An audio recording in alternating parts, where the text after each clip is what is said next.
Shalom Lekulam, bienvenidos a una clase más de nuestro curso de raíces hebreas. El día de hoy vamos a continuar, ya estamos en la clase número 24 de nuestro programa de estudios. Hemos estudiado una gran cantidad de temas que van desde quién tiene la autoridad sobre las escrituras, el concepto hebreo de divinidad. Hemos tocado temas de conceptos básicos hebreos.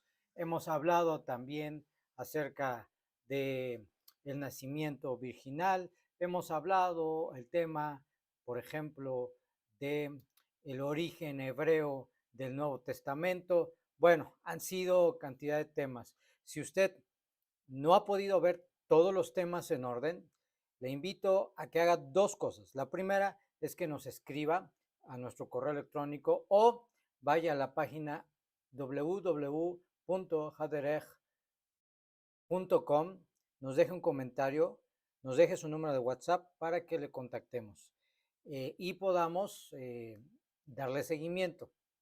También en la descripción del video vamos a poner la información de contacto. Si usted quiere acceder a las clases, además de registrarse, lo puede encontrar, encontrar las clases en la página que he citado previamente, www.haderech.com, y en la sección, en la parte de arriba donde dice Kirup, ahí vienen las clases completas. Son horas y horas de estudio. Podríamos decir que son más de 35 horas de estudio totalmente gratuito para comenzar este camino de la fe desde la perspectiva hebrea. Así que tienes la oportunidad, tienes el tiempo, bueno, pues yo te recomiendo que hagas el esfuerzo, te suscribas, porque además de que son clases gratuitas, esto te va a abrir la puerta para que tú puedas acceder a otros temas mucho más avanzados. El programa de estudio viene ordenado de forma en que cuando las personas terminan, se hace una entrevista con cada uno de los estudiantes, por eso es importante registrarse, y una vez que concluyen este curso, pueden tener la oportunidad de acceder a muchos más temas sobre la fiesta, las fiestas del Eterno, sobre el Shabbat, sobre la forma apropiada de guardar los mandamientos, sobre, por ejemplo, el Nuevo Testamento, estudios específicos del Nuevo Testamento, etcétera, etcétera.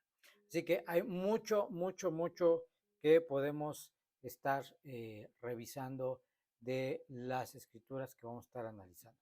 Así que no se lo pierda. Estamos en la clase número 24 y el día de hoy tenemos como tema, hemos elegido como tema un tema que no es complicado, pero sí es un poco técnico. Cuando hablamos de que es técnico, quiere decir que vamos a estar utilizando ciertas palabras que se manejan dentro de la teología y especialmente la teología cristiana. No es complicado porque vamos a hacerlo de la forma más amena y más eh, digerible posible, con el fin de que si tú no eres teólogo, si tú no estudiaste teología, bueno, no importa, lo vas a entender completamente, porque la idea es que en estas clases, aunque tú no seas teólogo, puedas entender con facilidad las cosas que se hablan de las escrituras.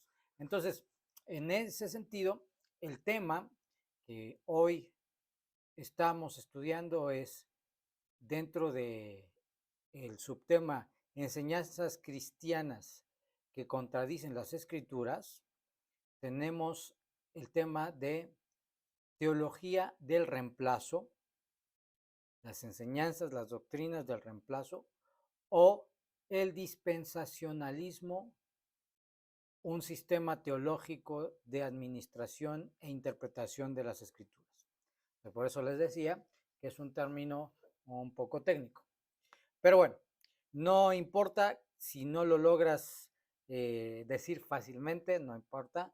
Nos quedamos con la teología del reemplazo, que es la forma más fácil de decirlo. A lo largo de la clase vas a poder entender de qué se trata esto, y muy probablemente si tú vienes del cristianismo, tus maestros te enseñaron esto, obviamente no te dijeron que era esto, pero probablemente te lo enseñaron y fuiste educado bajo esa doctrina, esa enseñanza. ¿En qué consiste el dispensacionalismo? ¿En qué consiste la teología del reemplazo?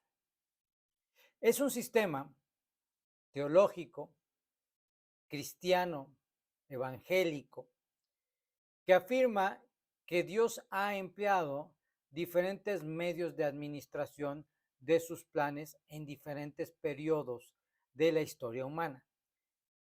Diferentes medios, diferentes formas de administración, de hacer llegar su voluntad dentro de sus planes en el paso de la vida de la historia humana, o sea, desde Adán hasta nuestros días, donde especialmente se muestra la transición de, por ejemplo, el uso de la ley a el uso de la gracia. La gracia es pues esa bondad inmerecida de Dios que se recibe, dado a que ningún hombre, según la opinión del cristianismo, puede cumplir todos los mandamientos y por lo tanto no puede ser tratado con la ley, sino con la misericordia, toda vez que todo hombre está limitado para poder cumplir los mandamientos. Otro distintivo del dispensacionalismo es que sostiene que Israel como pueblo, como nación, el pueblo judío como pueblo, como nación, y el judaísmo como fe, como continuidad de la fe desde Abraham, ha sido reemplazado por la iglesia. Por eso es que también se llama la teología de el reemplazo, dado que la iglesia es el cuerpo del Cristo. Y por lo tanto se hace una separación entre el pueblo físico, que es Israel, y ahora se genera un nuevo pueblo, que es el pueblo espiritual, que es la iglesia. Este sistema teológico utiliza varios medios de administración para marcar nuevos momentos y órdenes de administración de Dios, como los siguientes: la dispensación de la inocencia, el tiempo donde se habla de la inocencia, que es el proceso en el cual Adán y Java estaban en el huerto del Edén y bueno, que tenían que obedecer mandato divino de no comer el árbol prohibido, eh, con lo cual se aseguraban de ser inocentes del pecado. Al pecar, entonces viene un nuevo tiempo de administración a partir de Adán y Java, que es el de la conciencia.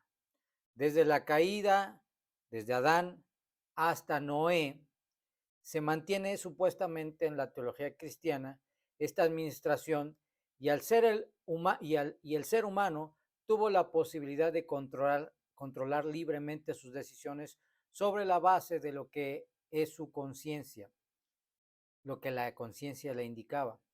Al fallar en esto, al no poder decidir apropiadamente, entonces comienza la dispensación del gobierno humano. Desde Noé hasta Abraham inicia esta dispensación, esta forma de organización, ya que la conciencia personal no fue una guía adecuada para el ser humano y se encomendó a los gobiernos el administrar la justicia moral.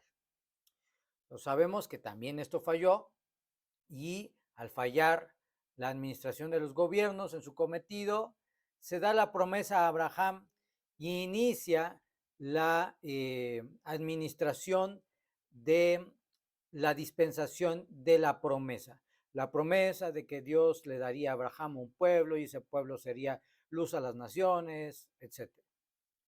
A partir de la llegada de Moisés y hasta la llegada de Jesús, según los teólogos cristianos, se da la dispensación de la ley.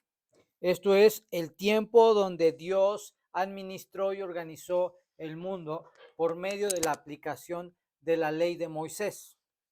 Bajo esta idea, la ley solamente fue vigente desde Moisés hasta Jesús. Y el ser humano solo podía acercarse a Dios a través del cumplimiento de la ley de Moisés. Y al ser imposible cumplir todos los mandamientos según la opinión del cristianismo, entonces también esta administración falló. Fue así que llegó la administración de la gracia. A partir de Jesús en adelante, solo al reconocer la incapacidad de la persona de lograr algo bueno por sus propias acciones, toda vez que se suma la teología del pecado original de la cual hablamos en nuestra clase pasada, se puede reconocer que es Jesús el único mediador entre Dios y los hombres, porque no hay otro nombre dado del cielo, debajo del cielo, en quien podamos ser salvos. Entonces, al llegar Jesús por medio de la gracia, entonces se anula la ley y ahora se mantiene la vivencia en la gracia. Y así podríamos citar, por ejemplo, el caso del juicio, el reino milenial, pero hasta aquí creo que tenemos un poquito de información. Ahora, estas administraciones o dispensaciones generan varias cosas interesantes a la hora de aplicarlo según la interpretación de las escrituras. Vamos a ver algunos puntos importantes de la teología cristiana del reemplazo. El primero es, tomando en cuenta lo que hemos dicho, el reemplazo de la ley de Dios por la gracia de Dios. Según la teología cristiana de las dispensaciones, Dios decide anular su propia ley, o sea, voluntariamente se arrepiente y anula su propia ley, según la teología cristiana, para que aquellos que lo busquen se acerquen y sirvan por medio de la gracia, esto es, por el don merecido y gratuito de parte de Dios. La salvación de sus almas sea por la gracia. Esta premisa se basa en la idea de que la ley y la gracia no pueden reconciliarse, ni pueden coexistir. Dicho de otra manera, la teología del dispensacionalismo marca que en el tiempo de la ley hubo ley, pero no hubo gracia, y en el tiempo de la gracia hubo gracia, pero no hubo ley, no hay ley. No pueden coexistir porque de coexistir inmediatamente la teoría teológica del dispensacionalismo deja de tener una validez. Así pues, cuando la ley está presente, la gracia no puede estar presente y no pueden coexistir y no pueden reconciliarse. Dicho de otra manera, mientras la ley opera no puede haber gracia y mientras la gracia impera no puede haber ley. O como es dicho en círculos cristianos, el tiempo de la ley y el tiempo de la gracia. Ahora, dicen nuestros amigos cristianos, estamos bajo el tiempo de la ley o bajo la gracia y ya pasó el tiempo de la ley. Analicemos este primer caso de las dispensaciones, bajo la idea de que nadie puede cumplir la ley. Sin embargo, uno de los argumentos que los teólogos cristianos realizan es el que en los días de las dispensaciones de la ley, en la dispensación de la ley, el hombre se salvaba del castigo y del juicio de Dios por medio de la ley, y que no existe posibilidad de que la gracia fuera un medio de salvación. Sin embargo, esto es totalmente falso, porque todos los personajes en las escrituras de lo que se llama el Tanaj, mal conocido como Antiguo Testamento, recibieron salvación de Dios por medio de la gracia. Ejemplos tenemos a Noé en Génesis 6:8, donde dice, pero Noé halló gracia en los ojos de Dios. Estaba presente la ley, sí, había unos mandamientos, de lo cual ya estudiamos en nuestras clases, que Noé recibió y que tenía que cumplir. Y esos mandamientos que recibió y que tenía que cumplir fueron vistos por Dios como un medio para que él pudiera hallar gracia para ser salvado del Mabul. esto es del diluvio que cayó sobre el mundo. Por lo tanto, si la teología del reemplazo o el dispensacionalismo sostiene que no puede haber gracia en el sistema de administración donde hay ley, entonces hay un problema, porque Génesis 6:8 nos dice claramente que Noé halló gracia. Dicho de otra manera, Noé no se salvó del diluvio por ser bueno o por cumplir con los mandamientos, sino se salvó del diluvio por la misericordia de Dios. Halló gracia en los ojos de Dios. Así pues, la gracia no es limitante o no se limita al tiempo de la gracia. En Génesis 39:21 dice, mas Dios fue con José y extendió a él su misericordia y le dio gracia en los ojos del principal de la casa de la cárcel. En el contexto se está hablando del momento en el que Joseph ben Jacob o José el Soñador, como es conocido, se encuentra en la cárcel, acusado falsamente por la esposa de Potifera o Potifar, y esta, esta oportunidad de estar en la cárcel le permite tener eh, la posibilidad de administrar la cárcel gracias a que él tuvo gracia con el principal, el líder, el jefe de la cárcel que se encontraba en la casa de Potifera. Pero fue la gracia de Dios, como dice, extendió su misericordia y le dio gracia en los ojos del principal de la cárcel. Por lo tanto, la gracia ha existido desde épocas muy antiguas, no se limita al Nuevo Testamento. Lo mismo pasa en Éxodo 12:36, donde está dicho, y Dios le dio gracia al pueblo. ¿A cuál pueblo? Al pueblo hebreo, al pueblo judío, delante de los egipcios. De manera que los egipcios les dieron, les suministraron riquezas, riquezas de los egipcios. El momento en el cual los hebreos van a salir de Eretz Misraim, de la tierra de Misraim, la tierra de Egipto, y reciben la orden de ir con sus vecinos egipcios para pedirles los bienes que tienen, además, como un pago por los eh, sueldos que no se recibieron durante todos los años de esclavitud que el pueblo de Israel estuvo trabajando en Egipto. Y bueno, hallaron gracia, dice que hallaron gracia con los egipcios, obviamente porque esto lo hizo Dios. Así que, bajo esta idea, la teología del dispensacionalismo establece que la gracia y la ley son incompatibles y que el hombre no pudo haber recibido gracia en la época previa a la dispensación de la gracia. Sin embargo, vemos que esto no fue así, sino que la gracia no solo existía desde tiempos antiguos, sino que además coexistía con la ley de Dios, con la ley de Moisés. Por su parte, la teología del reemplazo también establece que en el tiempo de la gracia no puede haber ley, ya que esta ley queda sin función por el cambio de administración por medio de la llegada de la administración de la gracia. Basado en la idea, basándose en las enseñanzas, en la idea de que el mal llamado Antiguo Testamento es el documento de la ley y el documento del Nuevo Testamento es el documento de la gracia, no hay una posible reconciliación entre la aplicación del Antiguo Testamento, especialmente la Torá, y el Nuevo Testamento, lo que nosotros conocemos como Haberit Hadashah. Pero ¿será cierto que el Nuevo Testamento no tiene ningún registro donde aplique la ley? Piensa un momento en la realidad.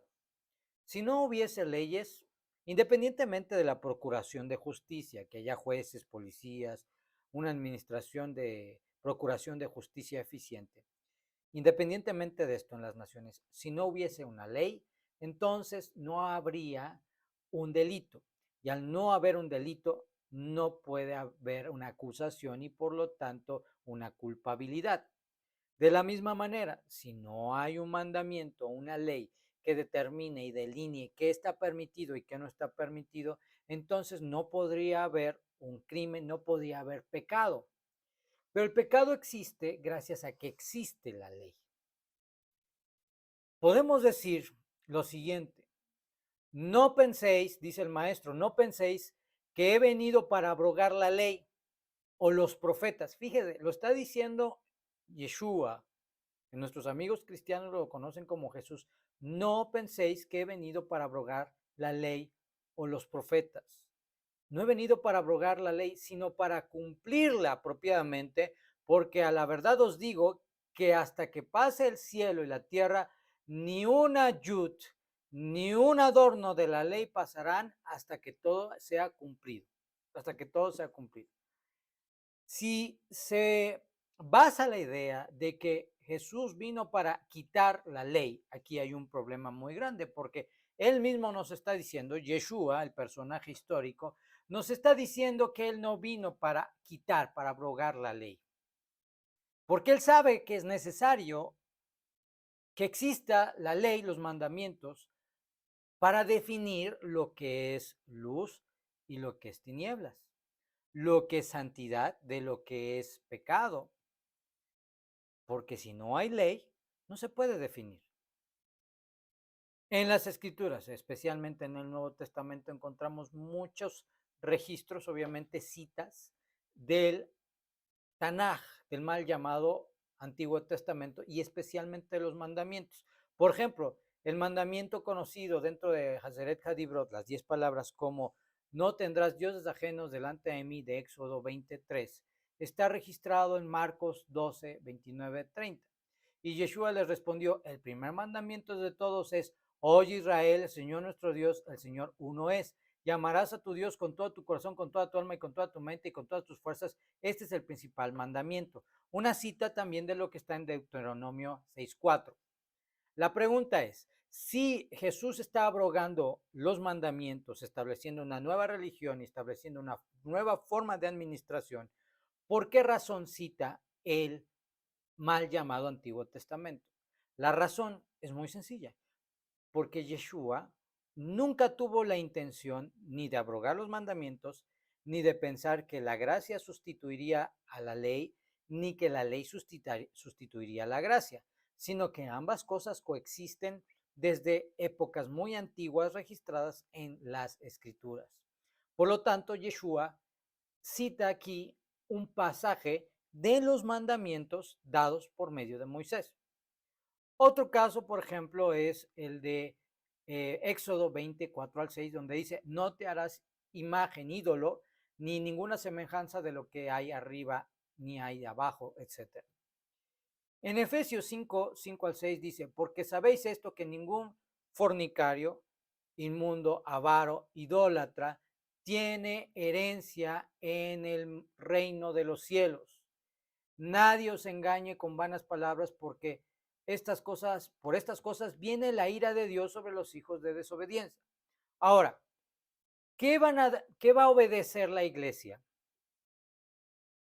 Si según la teología cristiana, la ley fue abrogada porque se está en la gracia y se desconocen los mandamientos de Dios. Pero Pablo, Rab Shaul, está diciendo, no te equivoques, ni el fornicario, ni el inmundo, o sea, el que practica inmundicia, en muchos aspectos se puede entender eso, ni el avaro, el que ama el dinero, ni el idólatra heredarán el reino de Dios. Nos está diciendo aquí claramente, Pablo, que hay mandamientos ya establecidos por Dios, ¿en dónde? En la Torá, en el Tanaj, que se deben de cumplir, y que aquel que, reconociendo que Yeshua es el Mesías, no cumpla estos mandamientos e incluso caiga en estos pecados que están perfectamente organizados y tipificados desde la época de Moisés, entonces dice, nadie os engañe con palabras vanas, porque por estas cosas viene la ira de Dios sobre los hijos de desobediencia, viene la disciplina, viene el castigo, ¿sobre quién? Sobre aquellos que no guardan sus mandamientos. Entonces, ¿será que no hay ley en el tiempo de la gracia? Esto que lo estamos leyendo no es del Antiguo Testamento, es del Nuevo Testamento, de Averit Hadashah. Dice, por ejemplo, acuérdate del día de reposo para santificarlo. Éxodo 28 al 11. Por tanto, Hebreos 4, 9, 11. Por tanto, queda un reposo de Shabbat para el pueblo de Dios, porque el que ha entrado en su reposo también ha reposado de sus obras como Dios de las suyas. Procuremos pues entrar en aquel reposo para que ninguno caiga en semejante ejemplo de desobediencia. ¿Cuál reposo? ¿El día domingo? No, el Shabbat, el santo Shabbat. Por lo tanto, aquí Pablo le está recordando al pueblo judío, a los hebreos, que hay que santificar el Shabbat, y obviamente su enseñanza implica una derivación, una implicación más allá de las simples palabras. Pero lo interesante es que Pablo, como Yeshua, como Pedro, como todos los discípulos de Yeshua, observantes de los mandamientos, guardaron el Shabbat, santificaron el Shabbat y descansaron el Shabbat, mostrando así que mantenían la fe del pueblo judío, evidentemente cumpliendo la ley de Moisés. Así pues, fue a partir de Jesús, a partir de Yeshua, el tiempo de la gracia, el momento en el cual se abolió la ley y dejó de ser aplicable, la ley de Moisés. La respuesta es que no. Ahí tenemos las evidencias, lo dijo Yeshua, lo vemos en las escrituras, mostrándonos que esta teología ha sido uno de los tropiezos más grandes y los estorbos más grandes para la fe de la gente, porque los aleja de la riqueza de los mandamientos, de la bendición de los mandamientos, y más bien establece las condiciones para una vida que busca santidad, pero sin poder cumplir con esa santidad por desechar los mandamientos de Dios, que es la ley. Y ahí viene la frase: ahora ya no estamos en el tiempo de la ley, sino en el tiempo de la gracia, lo que excusa toda esta teología de la dispensación. De tal modo que la evidencia nos indica que la opinión y la postura de la teología, de que hay, la teología cristiana, de que hay un tiempo de gracia y un tiempo de la ley, es totalmente equivocada, ya que la ley se mantuvo presente mientras la gracia estaba presente y viceversa. Mientras la gracia está presente, también la ley está presente. Otro texto que utilizan en las escrituras algunos teólogos, maestros y pastores es Efesios 2:13, muy mal entendido, que vamos a explicar. Efesios 2:13 dice: pero ahora en Yeshua Mashiach, en el Mesías Yeshua, vosotros que en otro tiempo estabais lejos, los gentiles, habéis sido acercados por la sangre de Mashiach, porque él mismo es nuestra paz, quien de ambos pueblos hizo uno, derribando la pared intermedia de separación y aboliendo en su carne la enemistad de la ley de los mandamientos expresados en ordenanzas, para crear en sí mismo de los dos un nuevo hombre, estableciendo así la paz. Muchos teólogos, ya ves, aquí está diciendo, lo abolió. Ya tenemos un problema, porque si Yeshua dice que no los abolió y Pablo dice que no los abolió, que los abolió, o uno está equivocado y uno está bien, o en realidad se han malentendido las palabras en este caso de Pablo, porque sabemos por mayor peso que las palabras de Yeshua tienen mayor importancia. De modo que, ¿qué significa todo esto? Para que entendamos esto debemos saber que en la época de Yeshua se generó una estructura de organización y aplicación de los mandamientos, que incluía la elaboración y establecimiento de normas legales que se desprendían de los mandamientos, con el fin de que estos mandamientos pudieran cumplirse de forma apropiada. el Shabbat pasado, precisamente hablamos de esto en nuestra clase acerca de los dichos de Yeshua. Si quieres, puedes buscarlo en nuestro canal de YouTube. Bueno, ¿qué había pasado o qué sucedió? Lo que sucedió es que en una época antes de Yeshua se establecieron dos escuelas derivadas de la época de los Sugot, de las parejas, quienes eran las autoridades máximas de Israel. Esas dos autoridades máximas eran Hillel y Shammai. Ambos tenían dos posturas distintas de cómo los gentiles, los no judíos, podrían venir a formar parte del pueblo de Dios. Sabemos claramente que en la ley de Moisés dice que los que venían a formar parte del pueblo de Dios, que eran llamados proselitos, tendrían que realizar el Brit Milá, la circuncisión, y cumplir toda la ley de Moisés como marca. Sin embargo, estas dos escuelas tuvieron dos posturas distintas al respecto de cómo llevar a cabo ese proceso. En el caso de Hillel, era una escuela que permitía el acercamiento de los gentiles y les enseñaba con facilidad a fin de que llevaran ese proceso de conexión con Dios, aprendieran lo que es la fe, el judaísmo, Shabbat, la Torá, todo en un proceso bien cuidado. De modo que cuando la postura de Hillel se establece, encontramos que era una postura muy fácil de llevar. Puedes escribirle a tu suegro y dile que estoy en una clase, por favor. Mija, es que tengo varias llamadas aquí. Recuerden que estamos en vivo. Bueno, de modo que era muy fácil que los gentiles pudieran acercarse con Hillel, pero no así con Shammai. Y Shammai establece junto con su academia una serie de normas, de leyes alágicas, legales, quiere decir que eran legales y eran, debido al lugar que tenía Israel, era algo que era respaldado por Dios, por el lugar que tenía Shammai.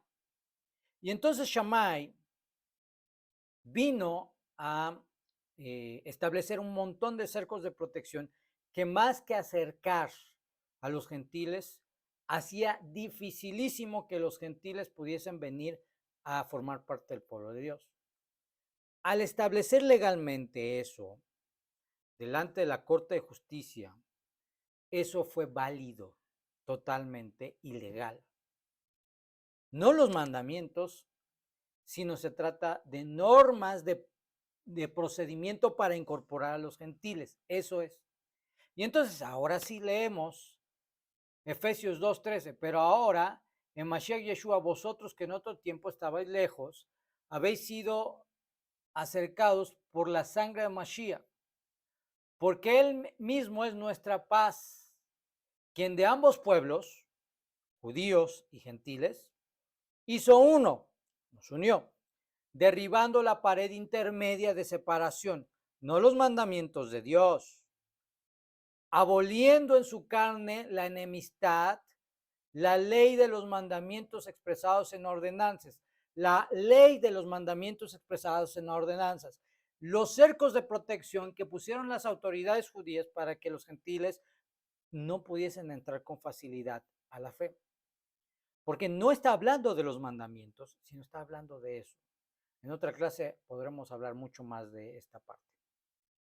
Para crear en sí mismo de los dos un nuevo hombre y estableciendo así la paz. Por lo tanto, no se habla de que Yeshua haya abolido los mandamientos, sino que abolió las normas alágicas que impedían a un gentil volverse al pueblo de Israel y al Dios de Israel con facilidad. Yeshua no abolió Shabbat, Yeshua no abolió las fiestas, Yeshua no abolió ninguna otra costumbre, sino se trataba más bien del proceso en el cual los gentiles venían a acercarse al Dios de Abraham, Isaac y Jacob. Seguimos. Dentro de la definición de dispensacionalismo encontramos lo siguiente. Lo distintivo del dispensacionalismo es que sostiene que Israel como nación y la iglesia como cuerpo de Cristo o del Cristo son distintos. Y la iglesia reemplaza a Israel como nación y como parte de los pactos. Esto también resultado de la malinterpretación del pasaje donde se habla de la renovación de los pactos, de lo cual también ya hemos hablado en alguna otra clase. Esta enseñanza se establece para eliminar el lugar del pueblo de Israel, sustituyéndola por la iglesia, pues la iglesia es la organización que ahora tiene la legitimidad y el privilegio de transmitir la voluntad de Dios, según la teología cristiana. Pues el pueblo judío fue desechado toda vez que no recibieron al Mesías, toda vez que no le reconocieron, y etcétera, etcétera. Y por lo tanto, no pueden cumplir su función de representación. A esto podemos decir que Rabino Shaul de Tarso dice claramente lo siguiente. Digo pues, ¿ha desechado Dios a su pueblo? En ninguna manera, porque también yo soy israelita, de la descendencia de Abraham, de la tribu de Benjamín, no ha desechado Dios a su pueblo, el cual desde antes conoció. No te equivoques, Dios no desechó a su pueblo. ¿O no sabéis que dice Eliyahu en la escritura, cómo invoca a Dios contra Israel diciendo, Señor, tus profetas han dado muerte y a tus altares han derribado y solo yo he quedado y procuran matarme? Pero, ¿qué dice la divina respuesta? Me he reservado 7,000 hombres que no han doblado su rodilla delante de los Baalim. Así también, aún en este tiempo, ha quedado un remanente escogido por gracia. Y si por gracia ya no es por obras. De otra manera, la gracia ya no es gracia. Y si por obras ya no es gracia. De otra manera, la obra ya no es obra. Que pues lo que buscaba Israel no lo ha alcanzado. Vamos a explicar eso de la gracia y las obras. Una cosa es la obediencia a la ley y otra cosa es las obras de la ley. Las obras de la ley expresa la idea de que la persona, por cumplir los mandamientos, piensa que va a entrar al mundo por venir. Ese es el concepto de obras de la ley. Sin embargo, también Pablo utiliza el término la obediencia a la ley. Quiere decir que uno puede cumplir los mandamientos y al final del día, la gracia es el medio por el cual uno va a entrar al mundo por venir, no por cumplir los mandamientos, sino por la misericordia y la gracia de Hashem. Esa es la diferencia. Lamentablemente, muchos teólogos confundiendo esto y recibiendo esta enseñanza, pues que se deriva del dispensacionalismo, piensan que las obras de la ley significa simplemente cumplir la ley cuando esto es incorrecto. Porque si fuera así, entonces no habría ningún motivo por el cual ni Yeshua, ni Pablo, ni ninguno de los textos del Nuevo Testamento, Haberit Hadashah, nos hicieran referencia a los mandamientos. Pero lo hacen para que nosotros lo guardemos. Inclusive Pablo dice, ni te equivoques, porque los transgresores y los hijos de desobediencia no entrarán al mundo por venir, lo dice Pablo de una manera diferente. Bueno, ¿qué pues lo que Israel buscaba no lo ha alcanzado? Pero los escogidos sí lo han alcanzado y los demás fueron endurecidos, como está escrito, Dios les dio espíritu de estupor, ojos con que no vean y oídos con que no oigan hasta el día de hoy. Y David dice, se ha vuelto su convite en trampa, en red, en tropezadero y en retribución. Se han oscurecido sus ojos para que no vean y agóbiales la espada para siempre. Digo, pues, ¿han tropezado Israel para que cayesen, para que sean desechados? Dice Pablo. En ninguna manera, pero por su transgresión vino la salvación a los gentiles para provocarles a celos. Si su transgresión es la riqueza del mundo y su defección la riqueza de los gentiles, ¿cuánto más será su plena restauración? En otras palabras, Pablo está diciendo, no te equivoques, los judíos no han sido desechados, simplemente al Eterno le ha placido que no reconozcan momentáneamente a su Mashiach. Es lo que está diciendo. Pero va a venir un tiempo donde plenamente se dé el reconocimiento a Mashiach y tendrá su lugar el pueblo judío como es debido. Es lo que está diciendo Rab Shaul. Entonces, Dios desechó a su pueblo y puso a la iglesia en su lugar? La respuesta es no. Pablo también dice, porque los gentiles son injertados al olivo natural, el cual es Israel, pueblo judío. No dice, y es el pueblo judío que se salvó, que será injertado a los gentiles, sino dice, los gentiles se injertan al olivo natural, el cual es Israel. Por tanto, esto significa que la educación, la formación, el cómo orar, el cómo alabar al Eterno viene del pueblo judío y tienes que aprenderlo del pueblo judío, porque las escrituras, las palabras, las enseñanzas vienen del pueblo de Israel. Como le diría el maestro, la salvación viene de nosotros, los judíos. Así pues, dice Rab Shaul, has sido injertado en lugar de ellas y entre ellas y has sido hecho participante de la raíz de la rica savia del olivo. No te jactes contra las ramas, no te sientas superior, mejor que el pueblo judío. Mantén buen concepto de ti, no te sientas mejor o mayor que el pueblo judío. Si te jactas, sabe que no sustentas tú a la raíz, sino la raíz a ti. O sea, si comienzan a tener pensamientos ahí de que no es que el pueblo judío y el judaísmo no es porque se han equivocado, no reconocieron a Yeshua, etcétera, entonces dice Rab Shaul, no te equivoques, tú no eres el que sustenta al pueblo judío, sino el pueblo judío que te sustenta a ti. Pues las ramas dirán, fueron desgajadas para que yo fuese injertado. Bien, por su incredulidad fueron desgajadas, pero tú por tu fe estás en pie. No te ensoberbezcas, sino teme, porque si Dios no perdonó a las ramas naturales, ni tampoco te perdonará a ti. Mira pues la bondad y severidad de Dios. Bueno, y aquí nos habla precisamente de eso. El pueblo de Israel es, fue y será el pueblo elegido. Si Dios decidiera tomar otro pueblo, tomar otro grupo, independientemente al pueblo hebreo, al pueblo judío, inmediatamente quebrantaría uno de los principios de su naturaleza, que él no se equivoca, que él no cambia de opinión y que él no es mentiroso. Y todo lo que prometió Abraham, a Isaac y Jacob se debe cumplir.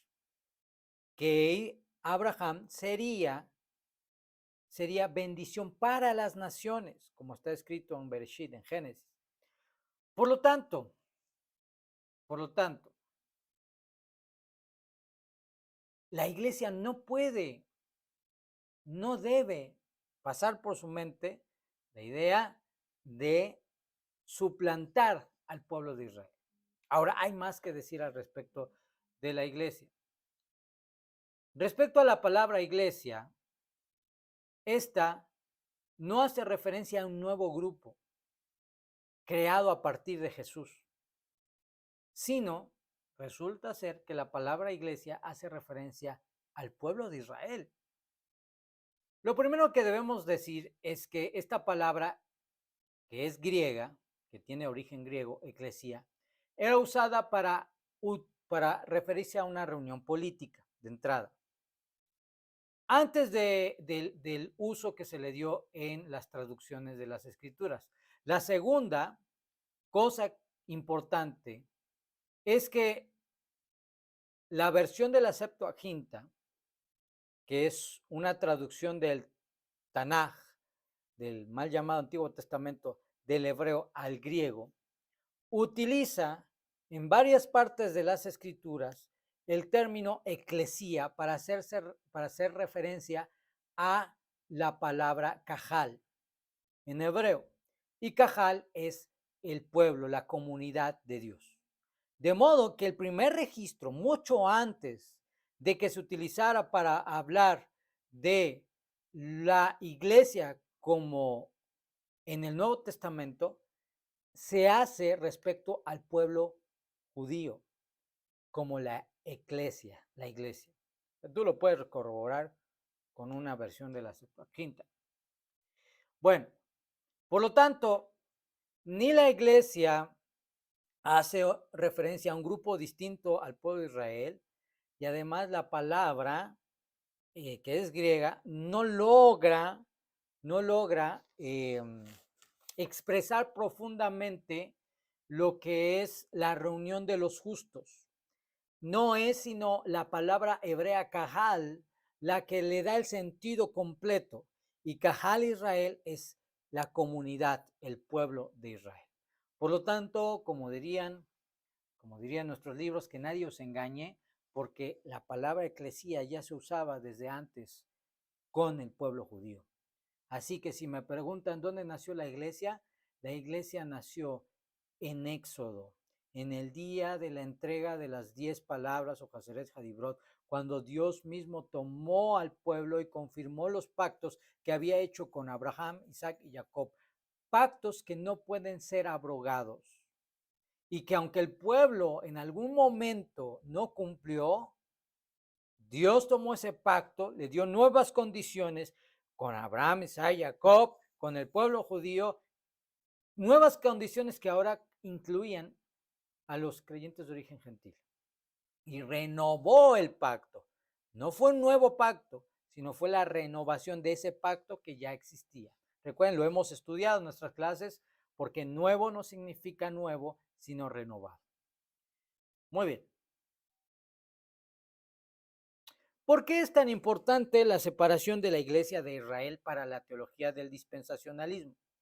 Porque en la teología del reemplazo se cree que cuando se presente la tribulación, la Iglesia subirá a las nubes y los judíos que no creen en Jesús serán castigados. Por esto serán pasados por la tribulación. Entonces, viene el tiempo de la tribulación, la Iglesia es tomada, se va a las nubes y el pueblo judío se queda en el mundo para pasar la tribulación, para que expíen sus pecados por medio del sufrimiento y demás. Ese es uno de los pilares de la creencia en la teología del dispensacionalismo. Pero ¿qué dicen las escrituras? Vamos a ver lo que dice Matillahu 24:3. Acompáñame a leer. Y sentándose en el monte de las olivas, Yeshua, se llegaron a él los discípulos diciéndole, Maestro, dinos, ¿cuándo serán estas cosas y cuál será la señal para la manifestación del reino de los cielos y tu llegada en el fin y el fin de este tiempo, de esta edad presente? Y respondió Yeshua y les dijo, mirad que nadie os engañe, porque vendrán muchos en mi nombre diciendo, yo soy el Mashiach, y a muchos engañará. Y oiréis guerras y rumores de guerras. Mirad que no os turbéis, porque es menester que todo esto acontezca, mas aún no es el tiempo de fin. Guerras y rumores de guerras. Bueno, toda la historia ha habido guerras y rumores de guerras, pero a esta definición o este texto nos habla de un aumento, no solamente en el número de guerras, sino en el potencial de las guerras. Las diferentes guerras que han habido en la historia han ido aumentando de daño. La Primera Guerra Mundial, la Segunda Guerra Mundial, independientemente de todas otras guerras, han ido aumentando en el daño y la destrucción que generan. Porque se levantará nación contra nación y reino contra reino y habrá muchas pestilencias, habrá pestilencias, plagas, hambres, terremotos por lugares. Ya estamos en eso. Pestilencias ya está viendo. Y más que en otro momento. Hambres, todo está carísimo. La inflación está elevadísima y lamentablemente va a subir más. La gente ya compra menos con el dinero que tiene. Y terremotos. Cada año hay un aumento en el número de terremotos en el mundo. Cada vez más, cada vez más, cada vez más. Y más constantes. Y todas estas cosas, principios de dolores.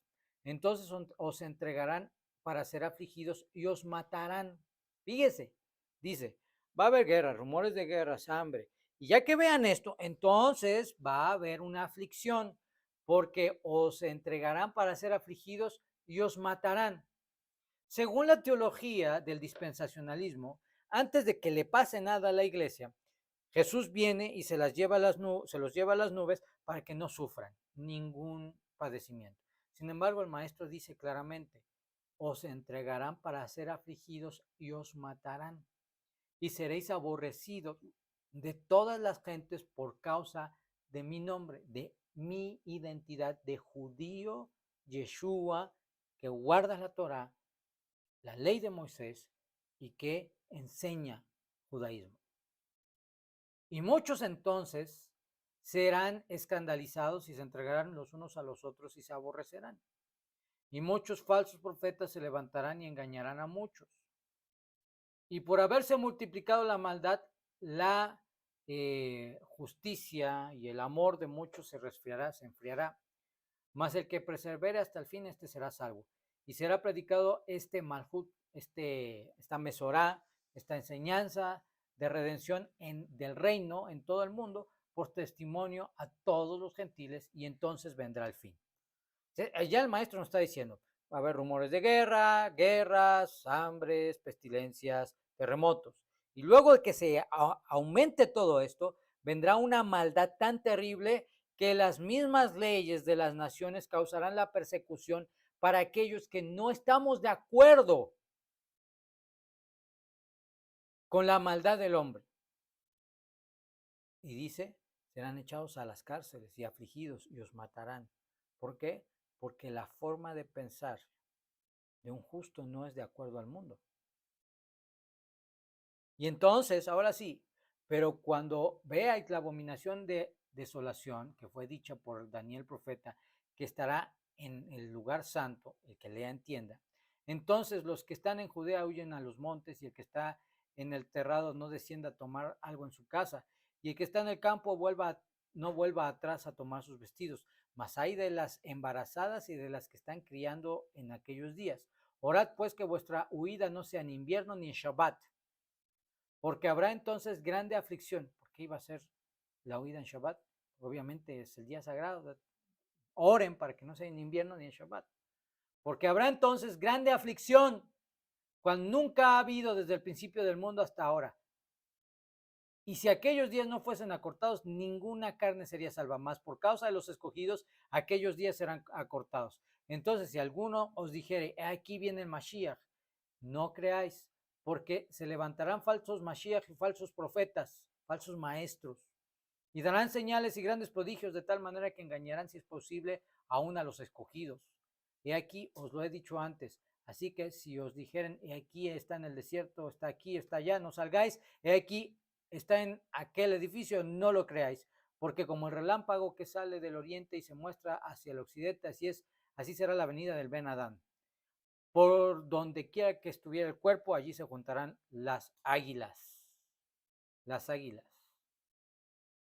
Y luego, verso 29, luego de la aflicción de aquellos días, el sol se oscurecerá, la luna no dará su lumbre, y las estrellas caerán del cielo, y las virtudes de los cielos serán conmovidas. Entonces se mostrará la señal del Ben Adán en el cielo, y entonces lamentarán todas las tribus de la tierra y verán al Hijo del Hombre que vendrá sobre las nubes del cielo con gran poder y gloria. Si tú lees con cuidado, ya el maestro te está diciendo que la teología del dispensacionalismo, donde la iglesia se va a ir y los judíos se van a quedar porque ellos son el pueblo físico y la iglesia el pueblo espiritual, es totalmente falso. Nos está diciendo claramente Yeshua que va a haber una tribulación, sí, efectivamente, y que todos los que sean pueblo van a tener que pasar por esa tribulación. Eso es lo que está diciendo. Por tanto, no hay que ser románticos para decir, no va a pasar nada, no tengas miedo. La realidad es que lo dice el maestro, vienen cosas fuertes, cosas complicadas. Por lo tanto, hay varios errores en esta teología de lo que llaman el arrebatamiento.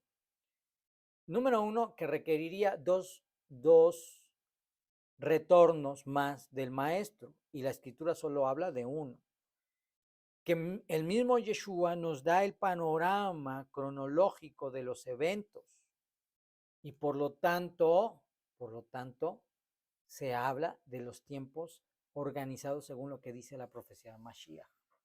Así que, ¿es correcta la teología del reemplazo? Totalmente no.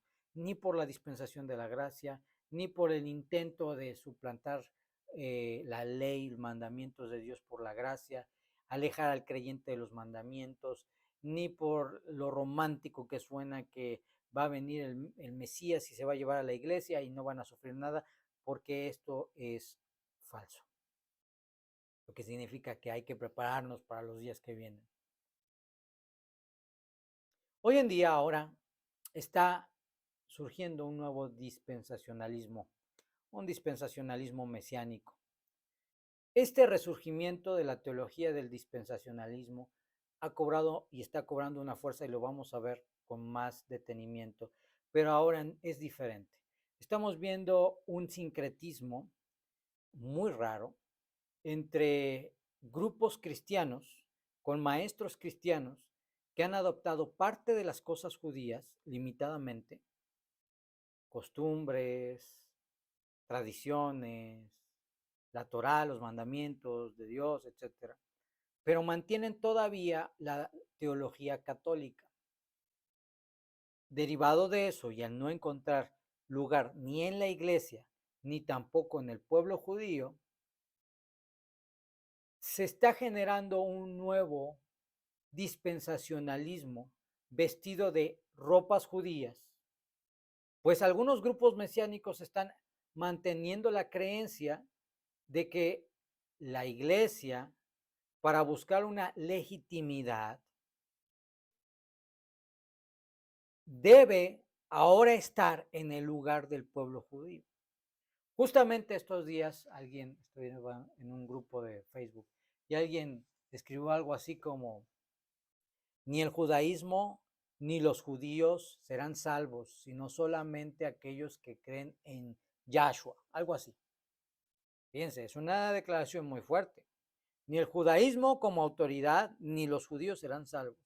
Es una declaración muy fuerte, porque al final del día eso es algo que solamente le compete al Eterno.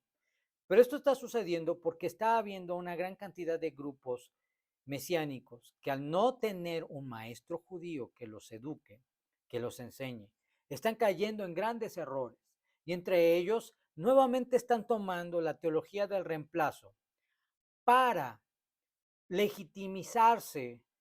Y entonces vemos a muchos mesiánicos que no utilizan kippah porque dicen que es una tradición de hombre, pero utilizan tzitziyot, que son una tradición de hombre. Ya lo expliqué en alguna clase antes. Sabemos que el mandamiento es: pondrás tzitziyot en las esquinas de tus ropas. Pero esto es de acuerdo a la ropa de los días de Moisés y la ropa de los días de Yeshua. Cualquiera que utilice un talit gadol y un talit katán, ahora les voy a enseñar qué es un talit.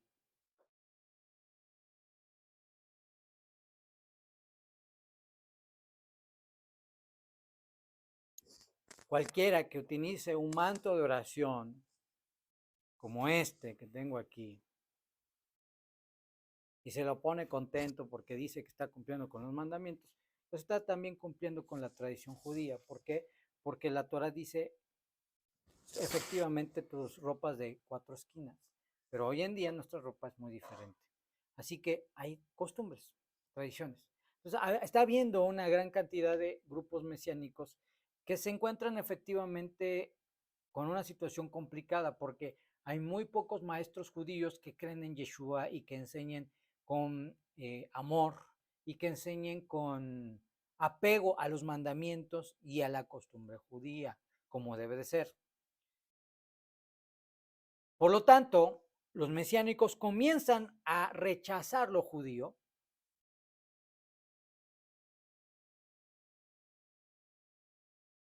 pero no saben que la van a pasar haciendo cosas judías. Que si hacen pan de Shabbat, son cosas judías. No hay ningún mandamiento de eso. Que si hacen una jupá,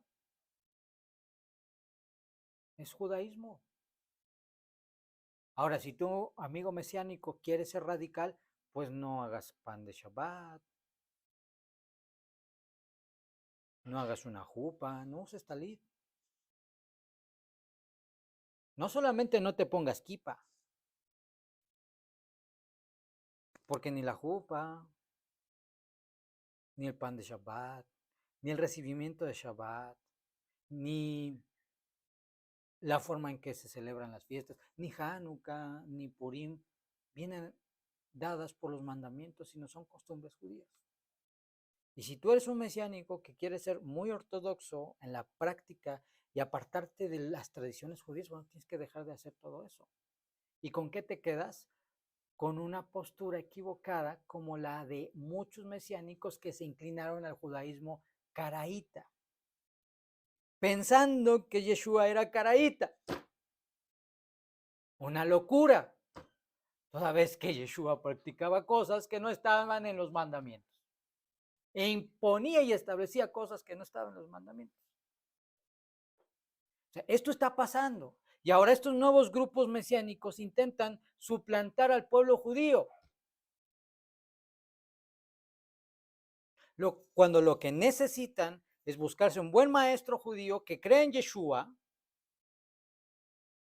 para que les enseñe bien lo que hay que hacer.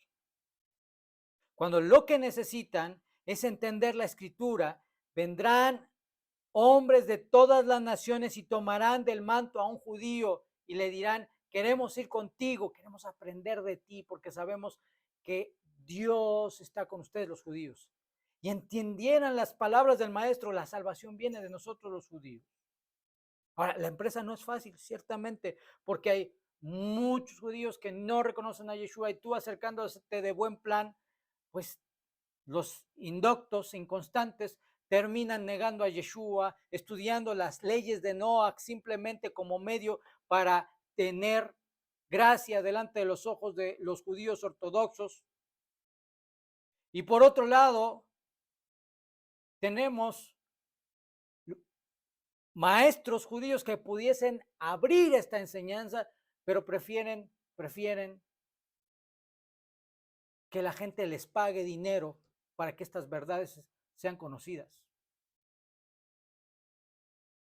Concursos interminables de certificaciones y masterclass y otro tipo de cosas, para que la gente se enganche y lo único que pueda hacer es llevar el ritmo de aquel maestro y se le exprima hasta la última gota de sangre. Ante esta realidad, tenemos que presentar el hecho de que tenemos que buscar un maestro judío que te enseñe Torah, que enseñe los mandamientos de acuerdo a la escuela de Yeshua y que comparta contigo cómo llevar a cabo las costumbres y las tradiciones de nuestro pueblo judío de forma apropiada. Y no te veas haciendo disparates. No es fácil. Y en ese sentido, en ese hueco, en esa ausencia de esas autoridades judías que ha habido por mucho tiempo, es necesario que hagamos el esfuerzo de que estas verdades se conozcan.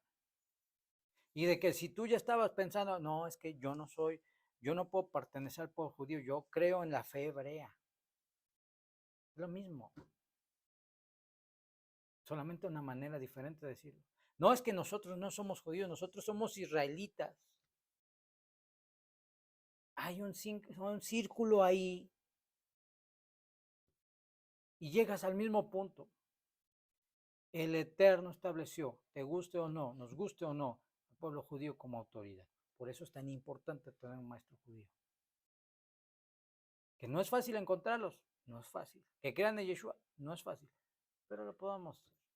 Hoy tenemos nuestro centro de estudios, primero representado por la comunidad Haderech y también la Unión de Comunidades de Yeshua, Ihud Kehilot Shel Yeshua, con lo cual queremos que estas verdades, estos principios, estas costumbres sean aprendidas por todos los creyentes de origen gentil y vengan a formar parte, como lo dice Pablo, de un solo pueblo, como debe de ser. Está viendo esta oportunidad y esa la invitación que viene con todo nuestro curso de raíces hebreas que hemos estado teniendo durante semanas y semanas. Así que es tu decisión. Tienes la opción de quedarte con la teología inventada del dispensacionalismo teológico, tienes la opción de preservar la teología católica del reemplazo y pensar equivocadamente que puedes ser seguidor de Yeshua apartándote del judaísmo. Termino diciendo esto. Hay una teoría por la cual se supone, se cree, que surgió la teología del dispensacionalismo. Un personaje llamado Emanuel Lacunza, quien fue un sacerdote católico, en algún momento se le ocurrió disfrazarse de judío siendo católico, siendo cristiano católico. Se hizo pasar como judío y reconocer supuestamente como judío que él creía en Jesucristo. Y desarrolló un libro que se llama El retorno de Jesucristo en gloria y poder, donde establecía varios de estos conceptos. Tiempo más tarde, algunos grandes eruditos, teólogos, primero en,